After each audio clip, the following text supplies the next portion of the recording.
Mari kita bersatu di dalam doa. Bapa, berbicaralah kepada kami pada kesempatan ini. Dalam nama Tuhan Yesus kami berdoa. Amin. Saudaraku, kembali lagi berjumpa di live study sebab orang yang berhenti belajar, berhenti bertumbuh. Saudara, pada kesempatan ini kita masih akan meneruskan pelajaran kita, saudara ya, yaitu dari Matius 27 ayat 54 sampai dengan yang ke-66. Jadi kita habiskan yang ke-66. Lalu sambungan cerita ini adanya di 28, 11 sampai 15 ya.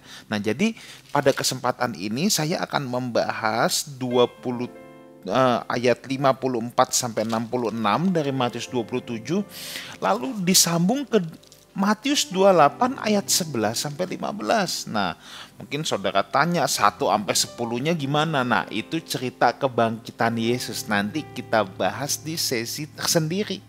Ya.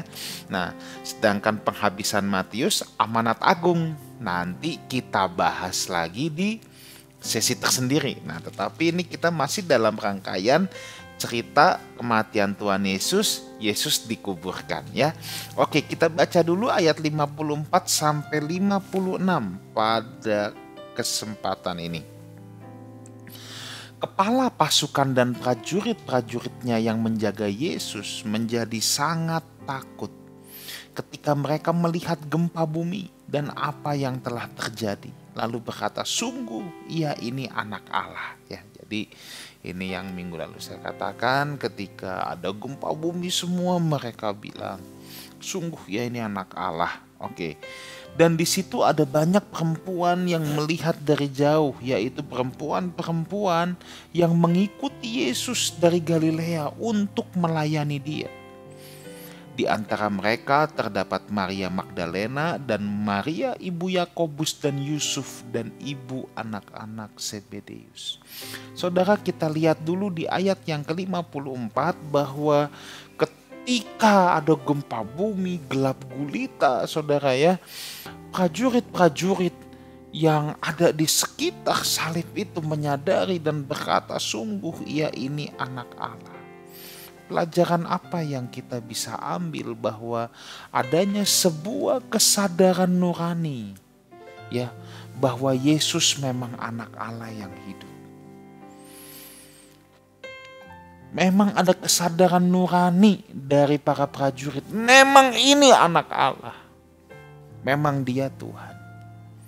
Nah, saudaraku, sebenarnya dalam nurani setiap manusia itu ada sebuah kesadaran akan Tuhan. Dalam nurani setiap manusia ada kesadaran akan Tuhan. Nah, nanti saya sambungkan ke sini. Apa itu kesadaran akan Tuhan? Kesadaran akan Tuhan maksudnya adalah bahwa sejatinya manusia itu menyadari di lubuk hati yang terdalam, sekalipun dia bilang, gua ateis, gua gak percaya ada Tuhan. Tetapi sejatinya dia percaya bahwa pasti ada satu oknum, ada satu pribadi yang mengatur semua ini. Sampai bintang-bintang gak tabrakan, jarak bumi dengan matahari konstan, bahkan bentuk kita begini. Ya, itu saya pernah diceritakan ya oleh dokter ya. Itu kalau organ tubuh manusia aja kalau dibuka itu susunannya rapi, saudara.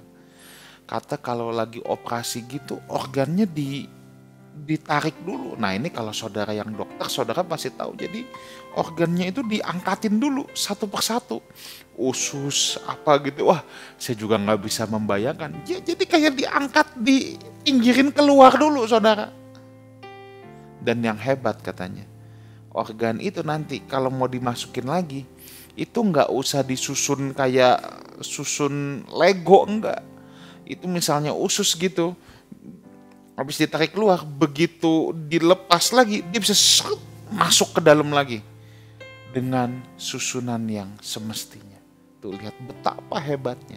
Ini contoh sederhana saja, betapa hebatnya. Dan ini pasti ada oknum yang menciptakan. Gak mungkin bisa begini tiba-tiba. Itulah sebabnya kesadaran akan Tuhan dari manusia purba, dari manusia kuno menyadari Tuhan itu ada. Tapi mereka gak kenal. Makanya kalau ada gunung meletus dibilang dewa gunung ngamuk. Nah, kenapa dia bilang dewa gunung ngamuk, cepet-cepet bawa sesajen? Ya kayak mau disuap, mau dibaik-baikin gitu. Karena mereka sejatinya menyadari ada sesuatu yang di luar kontrolnya, ada sesuatu yang di luar kontrolnya. Sudah di luar kontrol dan mereka nggak tahu itu apa. Tetapi manusia punya kesadaran ada satu oknum yang jauh lebih berkuasa daripada dirinya. Nanti kalau ada tsunami, dewa laut ngamuk. Nah, jadi dalam diri setiap manusia itu ada yang namanya ini kesadaran akan Tuhan. Orang ateis pun sadar akan Tuhan. Nah, ingat waktu Yesus disalib ini, tuduhan mereka adalah ini orang mengaku dirinya Tuhan. Jadi ketika peristiwa ini terjadi, ya, ini kan salah satu tuduhan kepada Yesus, ini orang ngaku dirinya anak Allah, menghujat Allah katanya. Jadi ketika peristiwa ini terjadi, seakan-akan yang minggu lalu saya katakan bumi pun menolak kematian orang benar, karena ini tidak adil. Itu membuat para prajurit mengakui, sungguh dia ini memang anak Allah. Nah, kesadaran nuraninya bermain di sini. Rasanya memang benar, memang dia orang gak bersalah. Tapi dia dipersalahkan. Nah, ayat 55 yang hebat gini saudara. Dan ada di situ banyak perempuan yang melihat dari jauh. Yaitu perempuan-perempuan yang mengikuti Yesus dari Galilea untuk melayani dia. Pertanyaan saya, kemana murid-murid? Ya, murid-murid mungkin ada di sekitar situ beberapa. Mungkin 12 murid. Sayang Alkitab gak kasih catatan lengkap. Apakah 12 murid, 12-12-nya ada di sana atau enggak. Tapi kan Tuhan bukan cuma punya 12 murid. Ada ke 70 murid, ada 120 murid. Kemana mereka? Di sini yang hebat, di situ banyak perempuan yang jauh, yang melihat dari jauh. Yaitu perempuan-perempuan yang mengikuti Yesus dari Galilea. Luar biasa perempuan-perempuan ini yang melayani Yesus ini. Menemani hingga detik-detik terakhir. Ketika banyak yang harusnya punya predikat murid, gak tahu kemana. Perempuan-perempuan ini memiliki kesetiaan yang luar biasa. Makanya kadang-kala kalau di gereja kita juga gak aneh ya. Ngelihat yang seneng pelayanan yang aktif itu ibu-ibu biasanya. Rupanya dari zaman dulu itu memang begini. Ayo bapak-bapak jangan mau kalah ya. Oke, ayat 56. Kita lihat di antara mereka terdapat Maria Magdalena. Nah, ini menurut catatan sejarah Maria Magdalena adalah orang yang ketangkap berzina yang Tuhan katakan pergi dan jangan berbuat dosa lagi. Saat dia mau ditimpukin pakai batu, lalu Tuhan bilang siapa yang gak berdosa timpuk duluan. Nah, itu menjadi titik balik Maria Magdalena dan dia melayani Tuhan Yesus sampai pada akhirnya. Tapi di sini yang hebat ada Maria ibu Yakobus dan Yusuf dan ibu anak-anak Zebedeus. Nah, Maria ibu Yakobus dan Yusuf ini Maria ibu Yesus. Ya, tetapi juga ada ibu anak-anak Zebedeus. Nah, ini Yohanes dan Yakobus. Nah, kan saudara Tuhan Yesus juga ada yang namanya Yakobus, saudara ya. Jadi, ya Maria ibu Yesus ada di sana. Jelas itu. Nanti di Injil Yohanes, Tuhan kan juga bilang yang di 7 ucapan yang kita juga udah pelajari juga bahwa ibu ini anakmu. Lalu dia juga kasih tahu ke Yohanes untuk take care mamanya. Nah, tapi di sini juga ada ibu anak-anak Zebedeus. Berarti ada ibunya Yakobus Rasul, ibunya Yohanes. Juga ada itu ibu anak-anak Zebedeus. Inilah yang pernah berkata sama Tuhan Yesus, "Guru, anakku satu duduk di kiri, satu duduk di kanan." Nah, tapi pelajaran rohani yang kita mau ambil apa? Orang tua di sini menjadi support system yang penting untuk pertumbuhan rohani anak. Nggak aneh, jadi Yohanes dan Yakobus bisa mau ikut melayani Tuhan. Ya, kenapa? Mamanya juga orang yang setia. Mamanya itu menjadi teladan pasti buat anak-anaknya. Mamanya juga pasti mendukung anak-anaknya untuk terus mengiringi Tuhan Yesus, saudara ya. Ini pelajarannya adalah kita harus jadi teladan untuk anak-anak kita. Kita harus jadi teladan. Saudara, warisan apa yang kita mau tinggalkan untuk anak-anak kita? Kita bisa tinggalkan warisan rumah, haleluya buat itu. Tapi jangan sampai saudara, kita tinggalkan banyak warisan harta benda. Saya tidak katakan itu buruk, itu baik. Tapi jangan sampai kita hanya meninggalkan itu saja, tapi kita tidak meninggalkan warisan iman. Anak-anak itu mesin fotokopi terbaik dari orang tuanya. Kalau dari kecil, dari muda dia melihat bagaimana orang tuanya mengasihi dan melayani Tuhan. Kemungkinan besar ketika dia dewasa, itu akan menjadi sesuatu yang menggores dalam nuraninya. Hingga satu hari kelak ketika mereka dewasa, mereka juga punya gairah yang sama. Aku mau seperti papaku, aku mau seperti mamaku dalam melayani Tuhan. Orang tua yang paling berbahagia adalah ketika kalau dia punya anak perempuan, lalu dia berkata gini, "Kalau aku nanti cari suami, aku mau cari yang seperti papa." Itu tandanya apa? Anda berfungsi. Anda meninggalkan sebuah warisan yang luar biasa buat anak-anak saudara.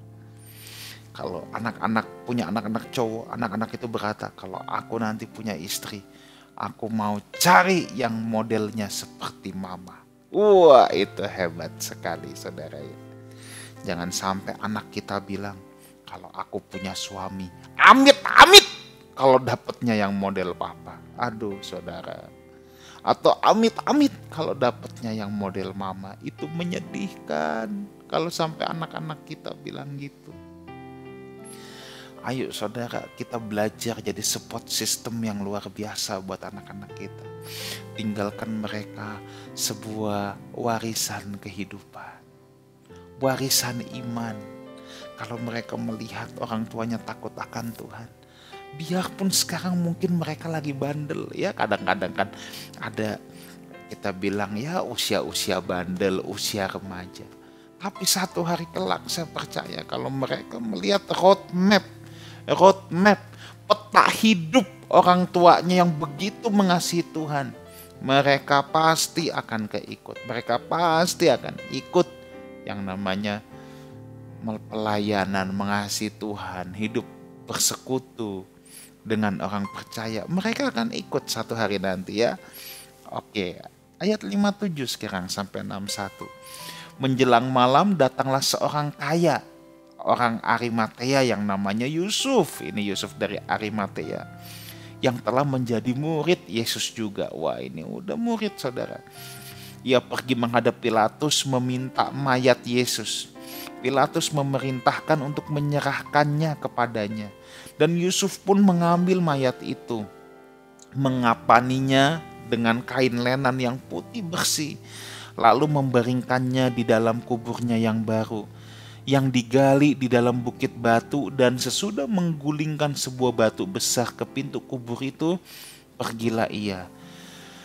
Tetapi Maria Magdalena dan Maria yang lain, nah ini Maria itu nama yang umum pada saat itu ya. Kalau di sini mungkin siapa? Tono ya. Dulu kan kalau di buku pelajaran ini Tono gitu ya. Nah kira-kira mungkin seperti itu ya. Atau nama yang lazim lah pokoknya di zaman itu. Maria dan Maria yang lain, ada Maria Magdalena, ada Maria ibu Yesus ya. Itu ada di situ ya. tinggal duduk di situ di depan kubur itu. Wah, saudara, ini kita lihat dulu. Yusuf seorang kaya yang juga melayani Yesus, yang juga menjadi murid Yesus. Ingat apa? Tuhan gak anti orang kaya, saudara ya. Dan Yusuf melayani Tuhan dengan apa yang ada padanya. Apa yang ada pada dia, harta. Saudara, ini bukan berarti kalau saudara gak punya banyak uang, terus aduh gimana aku melayani Tuhan, enggak. Tapi pelajaran yang kita ambil, layanilah Tuhan dengan apa yang ada padamu. Untuk kasus Yusuf, dia punya harta, ya udah dilayani dengan harta. Mungkin saudara punyanya bukan harta, tapi saudara punya kelebihan-kelebihan yang lain. Saudara punya hati yang hancur untuk memperhatikan orang. Gunakan itu, saudara. Gunakan apa yang ada padamu. Sebab Tuhan hanya akan memakai apa yang ada padamu. Tuhan gak pakai apa yang gak ada pada kita. Makanya pas Tuhan ketemu Musa, apa sih yang Tuhan tanya sama Musa? Apa yang ada di tanganmu? Tuhan gak tanya apa yang gak ada di tanganmu. Tuhan kan gak, apa yang ada di tanganmu? Musa bilang, tongkat. Oke, saya maunya daun. Kan enggak. Tuhan pakai apa yang ada pada kita. Nah, itu luar biasa. Yuk, optimalkan saudara ya. Apa yang ada pada kita untuk melayani Tuhan. Nah, di sini kita lihat Maria Magdalena, Maria Ibu Yesus menunjukkan mereka benar-benar mengasihi Tuhan. Ditungguin depan kuburnya, ya. Ayat 62 sekarang sampai 66. Keesokan harinya, yaitu sesudah hari persiapan, datanglah imam-imam kepala dan orang-orang Farisi bersama-sama menghadap Pilatus.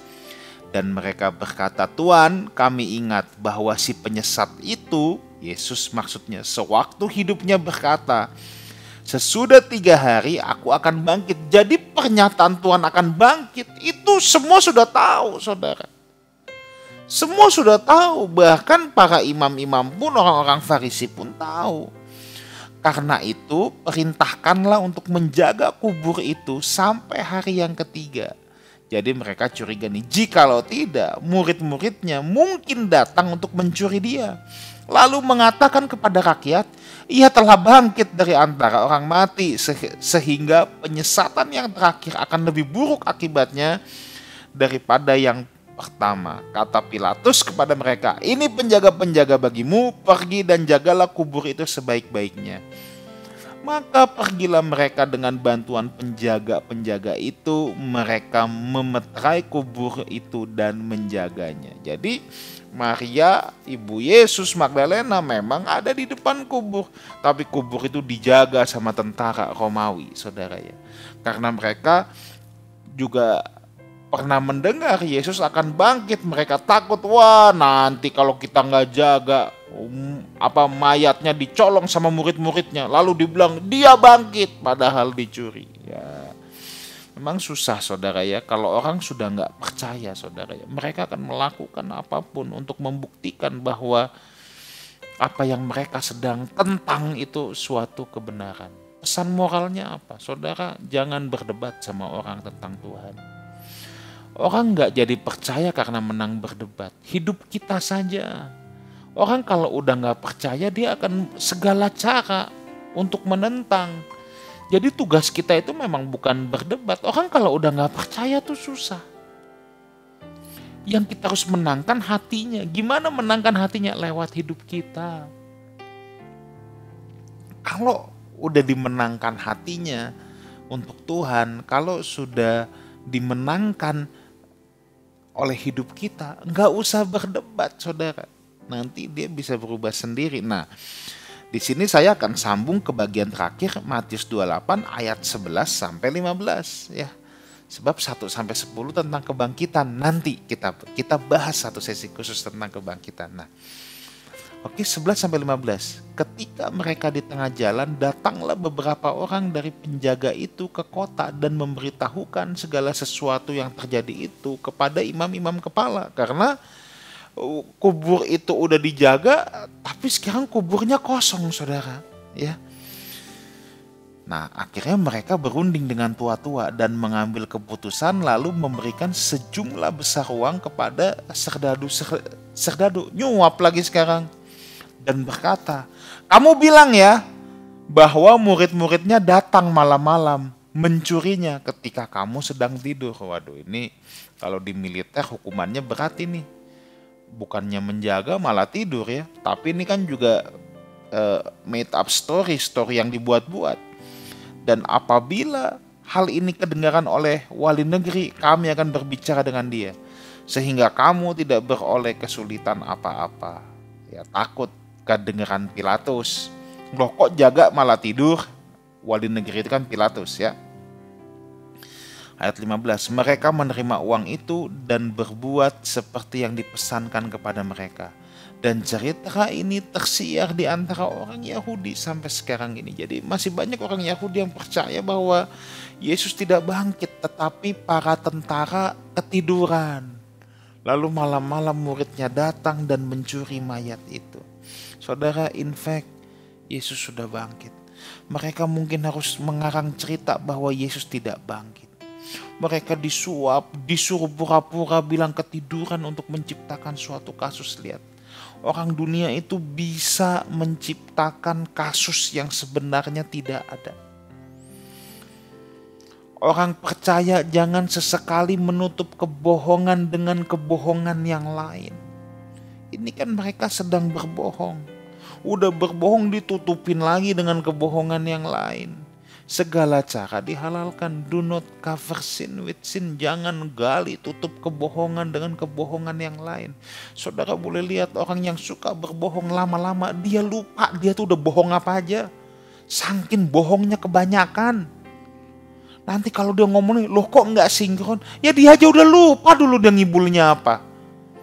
Makanya jangan menutupi kebohongan dengan kebohongan. Cara-cara dunia seperti ini, ya itu sudah lazim terjadi. Bisa mengarang cerita lah untuk membuat kebohongan yang baru, membuat kasus palsu. Selalu saya katakan, kita jujur saja, kita jadi orang apa adanya, jangan ada apanya. Saya ulang lagi, jadilah orang yang apa adanya, bukan ada apanya. Ini kalau imam-imam tua-tua orang Farisi semua ada apanya semua. Tapi kita cukup jadi orang yang apa adanya. Kalau kita jadi orang yang jujur, kita nggak perlu menciptakan kebohongan-kebohongan. Kita nggak perlu bersumpah-sumpah demi ini, demi itu. Orang juga udah percaya kita sebab kita sehari-hari jujur. Saya ketemu orang yang dikit-dikit kalau ngomong demi Yesus, waduh, buset deh. Kenapa dia harus sampai kayak begitu? Karena dia tahu apa yang dia ucapkan orang nggak percaya. Makanya kalau ngomong demi Yesus, demi ini, demi itu, aduh, pendeta lagi juga bisa kayak begini loh saudara. Kenapa harus gitu? Karena dia tahu apa yang dia omong orang meragukan. Kenapa orang meragukan? Pasti ada background. Kalau dia bukan pembohong, kalau kita bukan seorang pembohong, kita terbiasa bicara jujur. Kalau kejujuran adalah bagian dari hidup kita, saudara. Maka kita nggak perlu untuk demi itu sumpah apa. Kita nggak perlu meyakinkan orang dengan ini itu. Biasakan saja hidup jujur. Katakan apa adanya, jangan ada apanya. Saudaraku, layani Tuhan dengan apa yang ada pada kita. Jadi teladan buat anak-anak kita, tinggalkan warisan iman buat mereka. Dan biasakan jadikan orang yang jujur. Ngomong apa adanya. God bless you all. Mari kita berdoa. Terima kasih, matraikan firman-Mu Tuhan. Dan berikan anugerah-Mu untuk menghidupi kebenaran-kebenaran ini. Dalam nama Tuhan Yesus kami berdoa. Amin. Saudaraku, ikuti ibadah live streaming kita. Jam 9 pagi hari Minggu di YouTube channel Lifehouse Community. Ada Lifehouse Music juga. Ada pujian penyembahan yang memberkati saudara. Dan juga Instagram kita ya. Ada di Lifehouse Community Instagram. Di sana ada live message yang memberkati saudara, ada highlight khotbah, ada quotes yang saya percaya menumbuhkan iman kita semua. Sampai jumpa minggu depan. dalam acara live study, sebab orang yang berhenti belajar berhenti bertumbuh. God bless you.